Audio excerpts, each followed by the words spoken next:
Anggota DPRD Kabupaten Tegal dari fraksi Partai Golkar, Huzaini atau yang akrab disapa Jenny Bae, mengingatkan pemerintah daerah agar penerapan kebijakan pajak daerah tidak justru mengancam keberlangsungan usaha mikro, kecil, dan menengah, UMKM.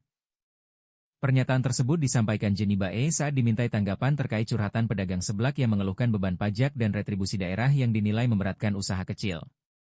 Menurut Jenny, setiap tahun pemerintah daerah mengalokasikan anggaran hingga miliaran rupiah untuk pelatihan dan pembentukan wirausaha baru.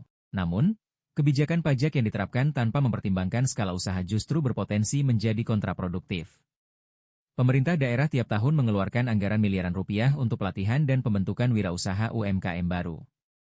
Jangan sampai di satu sisi membina, tapi di sisi lain justru mematikan UMKM kecil lewat kebijakan pajak, tegas Jenny Bae, Kamis, 29 Januari 2026.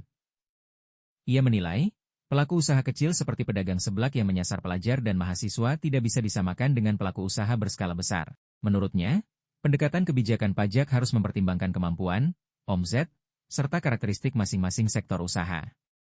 Jenny Bae pun mendorong Badan Pendapatan Daerah, Bapenda, Kabupaten Tegal agar lebih fokus menggali potensi pajak dari sektor usaha dengan omset besar yang dinilai jauh lebih menjanjikan bagi pendapatan daerah.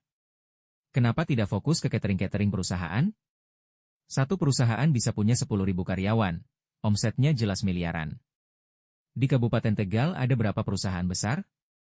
Itu jauh lebih potensial dibanding mengejar pedagang seblak atau PKL, ujarnya. Ia menegaskan bahwa penegakan aturan pajak memang penting, namun penerapannya harus dilakukan secara berkeadilan, berjenjang, dan berpihak pada ekonomi rakyat.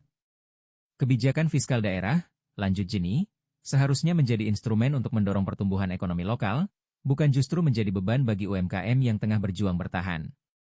Kalau UMKM tumbuh, ekonomi daerah ikut kuat.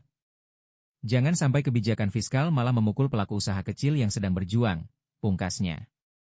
Irwan Jailani, Beritalidik.com mengabarkan.